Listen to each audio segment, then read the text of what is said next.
نحمده ونصلي على رسوله الكريم اما بعد فاعوذ بالله من الشيطان الرجيم بسم الله الرحمن الرحيم قل ان صلاتي ونسكي ومحياي ومماتي لله رب العالمين لا شريك له وبذلك امرت وانا اول المسلمين۔ اے نبی کہو کہ میری نماز، میری قربانی اور میرا جینا اور میرا مرنا سب کچھ رب العالمین کے لیے ہے، سب کچھ رب العالمین کے لیے ہے جس کا کوئی شریک نہیں، اسی کا مجھے حکم دیا گیا ہے اور سب سے پہلے سر اطاعت خم کرنے والا میں ہوں۔ حضرات گرامی، یہ ذی الحجہ کا مہینہ ہے، اس مہینے میں پورا عالم اسلام قربانی کرتا ہے اور حضرت ابراہیم علیہ السلام کی قربانی کی سنت کو زندہ کرتا ہے۔ جس شخص کو بھی اللہ تبارک و تعالی نے ہمت اور توفیق عطا فرمائی ہے، وہ قربانی کرنا ایک فریضہ سمجھتا ہے، اور اس مہینے میں قربانی نہ کرنا بہت بڑی بد نصیبی اور بدبختی سمجھی جاتی ہے۔ حضرات گرامی، آج آپ کے سامنے قرآن و حدیث کے ان دلائل کو بیان کروں گا جن میں قربانی کے مسئلے کو وضاحت سے بیان فرمایا گیا ہے اور پوری امت اس پر صدیوں سے عمل پیرا ہے۔ آئیے سب سے پہلے قرآن مجید میں تلاش کریں کہ کیا قرآن مجید میں بھی قربانی کا حکم اور ذکر ملتا ہے یا نہیں۔ چنانچہ جب قرآن مجید کا مطالعہ کیا گیا تو قرآن مجید نے ہی فصیح اور بلیغ انداز سے مسئلہ قربانی کو بیان فرمایا۔ چنانچہ قرآن مجید میں ارشاد ہوتا ہے کہ ان صلاتی و نسکی و محیای و مماتی للہ رب العالمین، کہ میری نماز، میری قربانی، میرا جینا، میرا مرنا سب کچھ اللہ رب العالمین کے لیے ہے۔ یہ آیت کریمہ مکہ مکرمہ میں نازل ہوئی تھی۔ اس وقت حج بھی فرض نہیں ہوا تھا، جس سے ظاہر ہوتا تھا کہ اس آیت کے جس لفظ نسک سے قربانی کا حکم دیا گیا ہے، یہ قربانی حج کی قربانی کے علاوہ ہے، اور وہ قربانی 10ویں ذی الحجہ کی ہے، جسے پورا عالم اسلام حضرت ابراہیم علیہ السلام کی سنت سمجھ کر ادا کرتا ہے۔ لفظ نسک کے معنی قربانی کے ہیں، اور اس آیت میں اسی قربانی کا ذکر ہے جس کو ہر مسلمان عبادت سمجھ کر کرتا ہے۔ قرآن مجید میں ایک اور مقام پر نسک کو قربانی کے معنی میں بیان فرمایا ہے۔ ارشاد ہوتا ہے فمن کان منکم مریضا او بہ عدم من راسہ ففدیۃ من صیام او صدقۃ او نسک، تم میں سے جو شخص سفر حج میں بیمار ہو جائے یا اس کے سر میں تکلیف ہو اور وہ سر منڈا لے تو فدیہ میں روزے رکھے یا صدقہ دے یا قربانی کرے۔ اس نظیر سے معلوم ہوتا ہے کہ سورہ انعام کی مذکورہ بالا آیت میں بھی نسک کے معنی قربانی کے ہیں، تاہم اگر اس لفظ کو عام عبادت کے معنی میں بھی لیا جائے تو قربانی کا مفہوم اس میں ضرور شامل مانا جائے گا۔ اس آیت کریمہ سے معلوم ہوا، اس آیت کریمہ سے معلوم ہوتا ہے کہ قربانی کا حکم علماء کی ایجاد نہیں ہے بلکہ خداوند قدوس کا حکم ہے، اور پوری امت نے اسے حکم خداوندی سمجھ کر ہی اطاعت کی ہے اور فرما برداری سے اس کو قبول کیا ہے۔ قرآن حکیم کی سورہ کوثر میں ارشاد ہوتا ہے کہ فَصَلِّ لِرَبِّكَ وَانْحَرْ، بس اپنے رب کے لیے نماز پڑھ اور قربانی کر۔ یہ آیت کریمہ بھی مکی ہے، مکی، اس میں قربانی کا حکم ہے۔ نہر کے معنی اہل لغت نے اگرچہ اور بھی کیے ہیں، مگر نہر کا حقیقی معنی قربانی کرنے کا ہی ہے۔ چنانچہ احکام القرآن میں علامہ جساس رحمۃ اللہ علیہ فرماتے ہیں کہ جن لوگوں نے اس کے معنی اونٹ ذبح کرنے کے کیے ہیں انہی کی بات صحیح ہے، کیونکہ اس لفظ کا حقیقی مفہوم یہی ہے، اور مطلق لفظ نہر سن کر ایک عرب اس مفہوم کے سوا کوئی اور مفہوم نہیں سمجھے گا کہ اگر کہا جائے کہ فلاں شخص نے آج نہر کیا ہے تو ہر شخص یہی سمجھے گا کہ اس نے آج اونٹ ذبح کیا ہے، نہ یہ کہ اس نے آج بائیں ہاتھ پر سیدھا ہاتھ باندھا ہے۔ یہی وجہ ہے کہ قرآن کے تمام مترجمین شاہ ولی اللہ، شاہ عبد القادر، شاہ رفیع الدین، مولانا محمود الحسن، مولانا تھانوی رحمہم اللہ تعالی نے اس کا ترجمہ بالاتفاق قربانی ہی کہا ہے۔ قرآن حکیم کی اس دوسری آیت سے بھی معلوم ہوتا ہے کہ 10ویں ذی الحجہ کو قربانی کرنا علماء کی ایجاد نہیں ہے، علماء کی ایجاد نہیں ہے، علماء کی ایجاد نہیں ہے، بلکہ قربانی کا حکم قرآن مجید میں موجود ہے۔ سبحان اللہ۔ حضرات گرامی، قرآن حکیم کی ان 2 آیتوں میں قربانی کا جو حکم ہے وہ خود متعین نہیں کیا گیا، بلکہ قرآن کے ایک ایک لفظ اور ایک ایک حرف کا معنی زبان نبوت اور عمل نبوت سے متعین ہوا ہے۔ قرآن مجید کا وہی مفہوم اور وہی معنی امت کے لیے قابل قبول ہوگا جو زبان نبوت سے متعین فرما دیا گیا ہو یا عمل نبوت سے اس کی صحیح تفسیر ہو گئی ہے۔ قرآن مجید میں ارشاد ہوتا ہے قَدْ كَانَ لَكُمْ فِي رَسُولِ اللَّهِ أُسْوَةٌ حَسَنَةٌ۔ اب ہمیں اس بات کا جائزہ لینا ہوگا کہ سرکار دو عالم صلی اللہ علیہ وسلم نے قرآن مجید کی ان آیتوں کا منشا کیا سمجھا اور اس پر کیا عمل فرمایا۔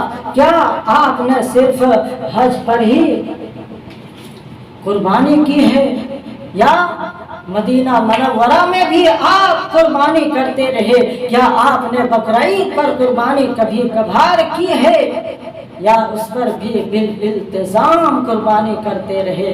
کیا اس پر آپ نے بذات خود ہی عمل کیا یا مسلمانوں کو بھی اس کا حکم دیتے رہے؟ ان تمام باتوں کا جواب آپ کو سرکار دو عالم جناب محمد رسول اللہ پڑھو صلی اللہ علیہ وسلم سرکار کے عمل سے ملتا ہے، سرکار دو جہاں صلی اللہ علیہ وسلم کے عمل سے ملتا ہے، اور عمل رسول تمام امت کے لیے مشعل راہ ہے اور روشنی کا مینار ہے۔ جب ہم بنظر فائر عمل رسول صلی اللہ علیہ وسلم کا مطالعہ کرتے ہیں تو قربانی کے تمام پہلوؤں پر روشنی پڑتی ہے، اور وہ تمام امت کے لیے ایک جامع ضابطۂ حیات ہے جو رہتی دنیا تک واجب التعظیم اور واجب الاتباع رہے گا واجب الاتباع رہے گا۔ سامعین، بغیر سماعت فرمائے ان برا رضی اللہ تعالی عنہ قال قال رسول اللہ صلی اللہ علیہ وسلم ان اول ما ابتدأ به في يومنا هذا ان نصلي ثم نرجع فننحر من فعله فقد اصاب سنتنا فمن ذبح قبل فانما هو لحم قدم لأهله ليس من النسك في شيء۔ برا ابن عاصم رضی اللہ تعالیٰ عنہ فرماتے ہیں، توجہ ہو دوست، برا ابن عاصم فرماتے ہیں کہ رسول اللہ صلی اللہ علیہ وسلم نے فرمایا کہ سب سے پہلا کام جس سے ہم آج کے روز ابتدا کرتے ہیں وہ یہ ہے کہ ہم نماز پڑھتے ہیں، پھر واپس جا کر قربانی کرتے ہیں۔ جس نے اس پر عمل کیا اس نے ہمارے طریقے کے مطابق کیا، اور جس نے نماز سے پہلے ذبح کر لیا تو اس کا شمار قربانی میں نہیں، بلکہ وہ ایک گوشت ہے جو اس نے اپنے گھر والوں کے لیے جگاڑ کیا ہے، مہیا کیا ہے۔ سامعین،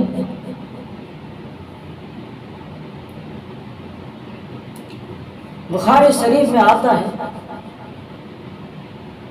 سرکار دو عالم صلی اللہ علیہ وسلم نے فرمایا من ذبح بعد الصلاة ثم نسكه وأصاب سنة المسلمين، جس نے نماز کے بعد ذبح کیا اس کی قربانی پوری ہوئی اور اس نے مسلمانوں کا طریقہ پا لیا۔ سبحان اللہ۔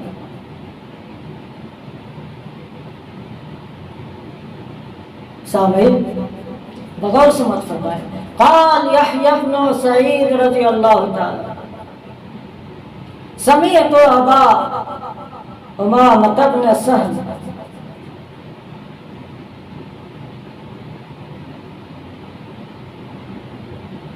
قال كنا نسمل الوزهية بالمدينة وكان المسلمون يسملون۔ یحییٰ بن سعید کہتے ہیں میں نے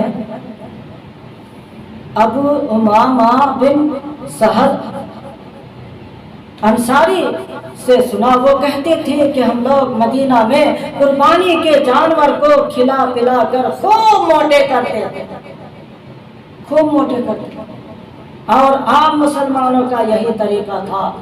اس حدیث سے معلوم ہوتا ہے کہ صحابہ کرام رضوان اللہ تعالی علیہم اجمعین کا عمل بھی قربانی کے سلسلے میں وہی تھا جو انہیں سرکار دو عالم صلی اللہ علیہ وسلم کی سنت اور عمل مبارک سے معلوم ہوا۔ تو میرے عزیز ساتھیو، اس حدیث سے یہ بھی معلوم ہوا کہ قربانی کے جانور کی خوب خدمت کی جائے، اس کو خوب کھلایا پلایا جائے، اس سے شفقت و محبت کی جائے، اس کی دیکھ ریکھ کی جائے، اس کی دیکھ بھال کی جائے، اور اس کی صحت و صفائی کا خاص خیال رکھا جائے۔ یہ سنت صحابہ ہے، یہ معمول صحابہ ہے۔ صحابہ کا معمول خدا کو پسند، صحابہ کا معمول مصطفیٰ کو پسند۔ حضرت انس بن مالک رضی اللہ تعالی عنہ جو سرکار دو عالم صلی اللہ علیہ وسلم کے خادم خاص تھے، وہ اپنا اور سرکار دو عالم صلی اللہ علیہ وسلم کا معمول بقرعید کے دن کا بیان فرماتے ہیں۔ قال کان النبی صلی اللہ علیہ وسلم یضحی بکبشین وانا اضحی بکبشین، بخاری کتاب الاضاحی۔ سامعین، سرکار دو عالم صلی اللہ علیہ وسلم 2 مینڈھوں کی قربانی کیا کرتے تھے؟ 2 مینڈھوں کی قربانی کیا کرتے تھے؟ حضرت انس فرماتے ہیں اور میں بھی 2 مینڈھوں کی قربانی کرتا ہوں۔ سبحان اللہ۔ اس حدیث سے معلوم ہوا کہ بقرعید کے دن سرکار دو عالم صلی اللہ علیہ وسلم کا معمول مبارک قربانی کرنا تھا۔ حضرت انس کا معمول بھی سنت نبوی کے مطابق قربانی کرنا تھا، بلکہ حضرت انس رضی اللہ تعالی عنہ نے جو محبت نبوی میں ڈوبی ہوئی ایک اور بات بھی فرما دی کہ چونکہ میرے آقا اور محبوب کا معمول بھی 2 مینڈھے قربان کرنا تھا، میں نے بھی ادائے رسول کی پیروی میں ادائے رسول کی پیروی میں بھی ادائے رسول کی پیروی اپنا معمول بنا لیا تھا۔ سامعین، یہ ہے عشق رسول، یہ ہے عشق رسول، محبوب کی اداؤں کو اپنانا، محبوب کی اداؤں پر مٹنا، محبوب کی اداؤں کو سرمائے حیات سمجھنا، جو محبوب پسند کرے اس کو پسند کرنا، جس نے محبوب جن سے محبوب دوستی کرے ان سے دوستی لگانا، جن کو محبوب ناپسند کرے ان سے گریز کرنا۔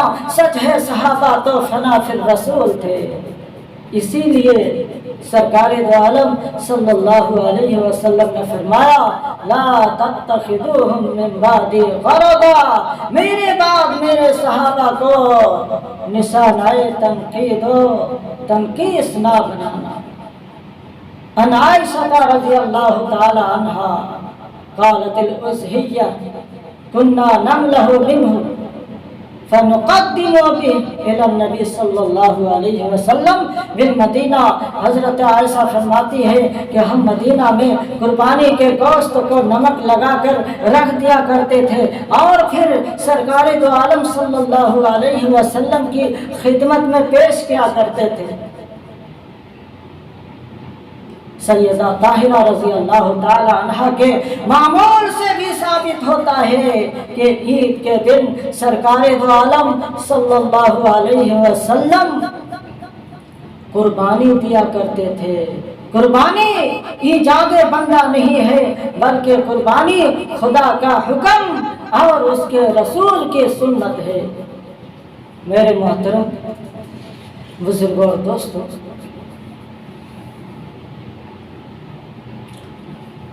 ابو عبید مولا بن زبیر کہتے ہیں کہ انہوں نے بقرعید کے روز حضرت عمر رضی اللہ تعالی عنہ کے ساتھ نماز پڑھی۔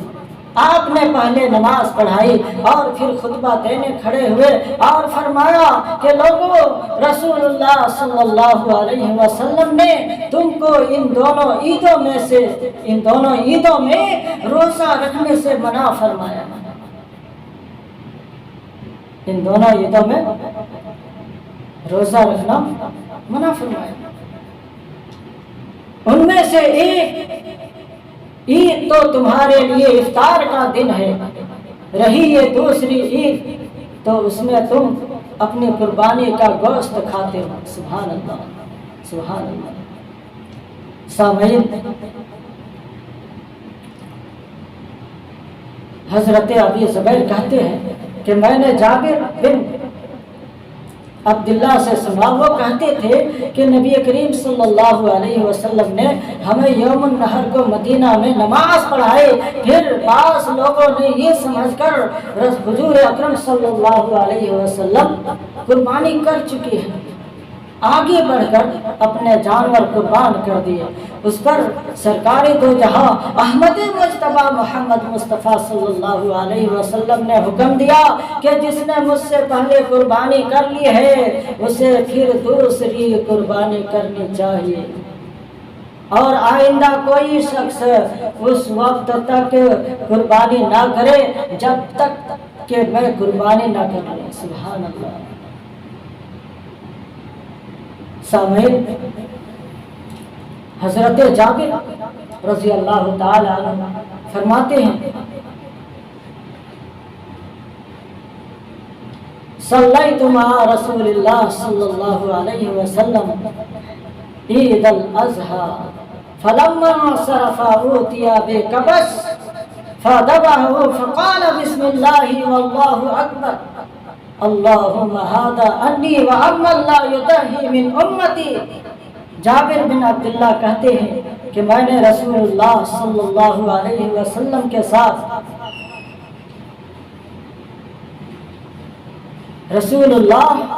صلی اللہ علیہ وسلم کے ساتھ بقرعید کی نماز پڑھی۔ جب آپ واپس تشریف لائے تو آپ کی خدمت میں ایک مینڈھا پیش کیا گیا اور آپ نے اسے ذبح کرتے ہوئے فرمایا اللہ کے نام پر اور اللہ سب سے بڑا ہے، خدایا یہ میری طرف سے اور میری امت کے ان سب لوگوں کی طرف سے ہے جنہوں نے قربانی نہ کی ہو۔ سامعین، حضور اکرم صلی اللہ علیہ وسلم کو امت کے غریبوں کا اس قدر فکر تھا کہ جو گھرانے قربانی کرنے کی استطاعت نہیں رکھتے تھے، سرکار دو عالم صلی اللہ علیہ وسلم نے اپنے ثواب میں ان کو بھی شریک کر لیا۔ خوش قسمت ہیں وہ غریب جو حضور کی یادوں میں شامل تھے، خوش قسمت ہیں وہ لوگ جن کی قربانی پیغمبر اعظم نے ادا کی۔ امتی کا بھی فرض ہے کہ رحمت دو عالم صلی اللہ علیہ وسلم کی اطاعت کرے، امتی کا بھی فرض ہے کہ رسول رحمت سے محبت کرے، امتی کا بھی فرض ہے کہ اس رسول رحمت کی سنت کو زندہ کرے، امتی کا بھی فرض ہے کہ اس رسول رحمت کے مشن کو زندہ کرے، یاران رسول سے محبت کرے، دین رسول کو ہر سے جان بنائے۔ یا ربی سلم وسلم دائما، یا ربی صلی وسلم دائما ابدا علی حبیبک خیر الخلق کلہم۔ سامعین، قربانی اس قدر عظیم الشان عبادت ہے کہ سرکار دو عالم صلی اللہ علیہ وسلم نے خود اپنے دست مبارک سے قربانی کے جانور کو ذبح فرمایا۔ سامعین، بغور سماعت فرمائے ان علی بن الحسین ان ابی رافع ان رسول اللہ صلی اللہ علیہ وسلم کان اذا ضحى اشترى کبشین سمینین اقرنین املحین فإذا صلى وخطب الناس أوتي بأحدهما وقائم في مصلاه فذبحه بنفسه بالمدینہ۔ علی بن حسین رضی اللہ تعالی عنہ ابو رافع سے روایت کرتی ہیں کہ رسول اللہ صلی اللہ علیہ وسلم بقرعید کے دن 2 مینڈھے خریدتے تھے، خوب موٹے تازے، بڑے سینگوں اور چتکبرے۔ پھر جب آپ نماز پڑھ چکتے اور خطبے سے فارغ ہو لیتے تو ان میں سے ایک مینڈھا پیش کیا جاتا اور آپ اپنے مصلی پر ہی کھڑے کھڑے اس کو ذبح فرما دیتے۔ حضرات گرامی، جو لوگ یہ راگ اناپتے ہیں کہ قربانی ملاؤں کی ایجاد ہے، انہیں معلوم ہونا چاہیے کہ یہ ملاؤں کی ایجاد نہیں ہے، یہ ملاؤں کی بناوٹی نہیں ہے، بلکہ سرکار دو عالم جناب محمد رسول اللہ صلی اللہ علیہ وسلم کا معمول مبارک تھا۔ اس لیے میں آپ کے سامنے ایک ایسی حدیث پیش کرتا ہوں جن سے معلوم ہوتا ہے کہ سرکار دو عالم صلی اللہ علیہ وسلم نے پوری مدنی زندگی میں متواتر اور مسلسل قربانی کی ہے۔ چنانچہ ایک حدیث میں آتا ہے کہ عن ابن عمر رضی اللہ تعالی عنہ قال اقام رسول اللہ صلی اللہ علیہ وسلم بالمدینہ 10 سنین یضحی۔ حضرت ابن عمر فرماتے ہیں کہ رسول اللہ صلی اللہ علیہ وسلم 10 سال مدینہ میں رہے اور ہمیشہ قربانی کرتے رہے۔ سرکار دو عالم صلی اللہ علیہ وسلم کو قربانی کی اہمیت کا اس قدر شدت سے احساس تھا کہ آپ نے ایک دن ارشاد فرمایا ان ابی ہریرہ عن ابی ہریرہ رضی اللہ تعالی عنہ قال قال رسول اللہ صلی اللہ علیہ وسلم من وجد سعہ فلم یزہی فلا یقربن مصلانا۔ ابی ہریرہ رضی اللہ تعالی عنہ فرماتی ہیں کہ رسول اکرم صلی اللہ علیہ وسلم نے ارشاد فرمایا کہ جو شخص استطاعت رکھتا ہو اور قربانی نہ کرے وہ ہماری عیدگاہ میں نہ آئے، ہماری عیدگاہ میں نہ آئے، ہماری عیدگاہ میں نہ آئے۔